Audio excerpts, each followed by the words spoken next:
Hello, everybody. Welcome back. Um, Currently playing in the just arrived Alicante. It's actually not Alicante. This tournament is Semana Santa, so it's sort of known as the Alicante tournament, but it's not actually in Alicante. It's in very close. It's in a town called San Vicente Raspage, and that's about I don't know, sure about distance, about 8 miles away from Alicante. Last year I played this tournament for the first time, and with a friend of mine actually, Keith Arkle was also playing. And I think the final night we went to Alicante, got the metro, which is quite nice. It's a very nice town actually, Alicante. If you ever spend some time there, it's really nice. Benidorm is not far away either, so this whole area is very close.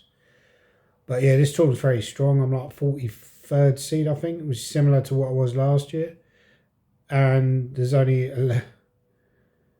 about 11 main prizes, and I think I think last year you could get 7 out of 9, but miss out in tiebreak. From what I remember, I didn't get 7 out of 9 last year. I think I got 6.5. Didn't lose a game, but because I was already always in the top half, I drew a few. Therefore, I didn't win a prize. I didn't play any of the top seeds in that tournament. But this year, sorry, yeah, but as I remember last year, like 7 out of 9 wasn't even guaranteed to win your prize because there were players who got 7 out of 9. They missed out in tiebreak, didn't win any prize money, which is absolutely nuts. You should win a prize if you get 7 out of 9, in my opinion. That's a sad situation about the chess scene now. It's a nice tournament, don't get me wrong, but unfortunately, there's also 2 games a day on 3 separate days. So it'd be much nicer if the game started at 2 rather than 5 p.m. when you got one round. It's like tomorrow, I think the round starts at 5 p.m. So I'm slagging it off. I'll get booted out of the tournament this rate, right? But if it started at 2, because in Spain they always do things far too late, in my opinion. I don't like starting the game at 5. I just want to get it over with, right? Start at say 12, start at 1. Then you got the rest of the day to relax after you finish your game. But you play at 5, and then the 2 rounds a day, you play one game at 10 and then one game at 5. So it's quite a tough schedule. But to get here, I got a flight from, I went from Almouth, which is in Northumberland, and I got a train to Leeds.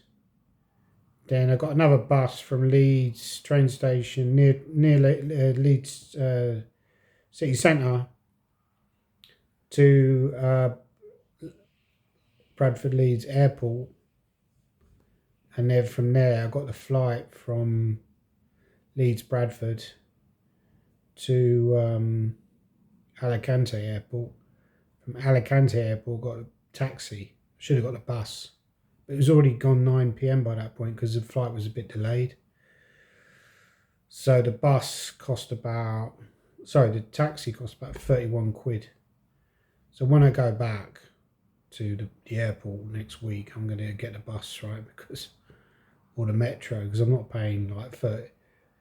I actually tipped as well, so it was 40 quid. I thought, I've already spent, I got two like £20, €20 notes, right? That's the other thing, get ripped off on the currency, because I changed up 200 quid and I got 100. Well, it was 196 quid, got me €180. Absolute rip off. So yeah, that's the thing. So the conditions I'm getting for this tournament, I'm getting a room. That's it. So I have to pay my flights. The likelihood is I'll make a massive loss. That's the situation when you play these tournaments now, because it's nice to play them because you get to play good players.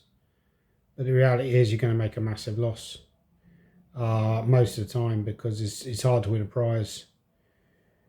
If I broke even, that would be an absolutely stunning achievement. It's very unlikely I'll break even, because I'll probably, even though you get your food here as well, you get your hotel and the food. See, the amount of money I'm spending on the flights were like 400 quid, plus a taxi, that was 30 odd quid, wasn't it? About 30 quid, plus the train fare is probably going to be about 80 in the end, return. So you're looking at maybe that's over 500 quid already, plus you'll spend bits and bobs as well. So you're looking at, probably I'll end up spending about 700, I reckon. I think last year, because I spent more on the travel, because I flew over with Keith Arkle, so I was less used to the flying at that point. You hadn't flown for many years, really properly. I hadn't flown to a foreign country for many years. I flew to Guernsey before that, but anyway, it cost me a lot more, so it's about 1,200 quid probably. But this year it won't cost me as much, but still, you're going to make a loss if you don't win a prize. So they're nice to play, these tournaments, but you can't make any money out of them. They're basically a loss leader. So if I was 2650, it might be a different story, but I'm not 2650. So anyway, that's the video. I am still a little bit anxious about the flying, but it's getting better every time I fly now. I think you've got to face your fears, and a lot of it's exposure. Like, if you don't, you can do all these like mind tricks and hypnotherapy and all this kind of stuff, and read up on it, but basically you've got to face it. If you get on a plane, if I flew every day, I wouldn't be scared of flying.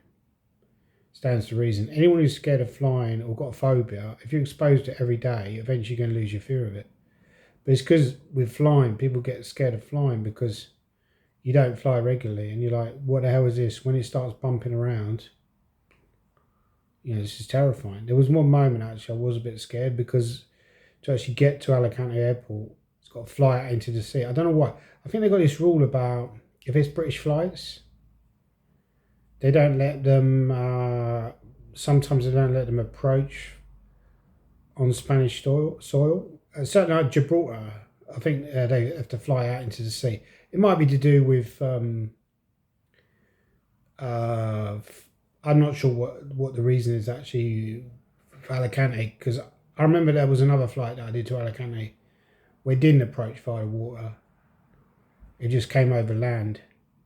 So I think it varies, but I think for Gibraltar, they got to fly out into the sea and then come back in again. It's kind of scary, because at one point he flies out into the sea and then it dips, because he's obviously got to descend, right, to land. And I'm thinking he's going to fly straight into the water, because this is how my mind thinks, right? I was thinking about the worst case scenario. I was thinking about that flight where the Indonesian guy flew out.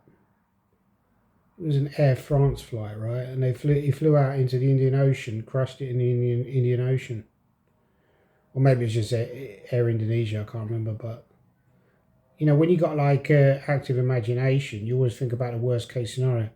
Anyway, that's the tournament. I probably won't be doing regular updates, so I thought I'd just film a video now.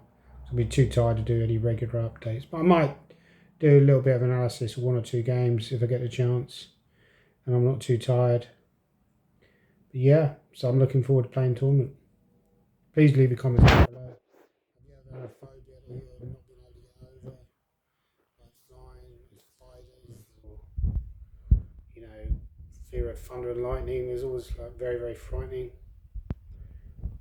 Fear of highly rated chess players, fear of losing all your rating, stuff like that, right? Oh, by the way, when I checked in, there was somebody who was in a really bad mood.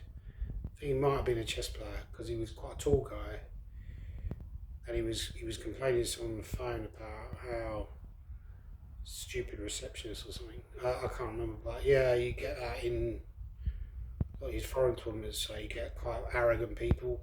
Like a lot of the younger crowd are a bit arrogant, but we were all there. We were all there once. You learn, don't you? When you get older, you learn to be a bit more humble. I should say I was like that once as well. I've learned to be humble because I've had so many crap experiences in life.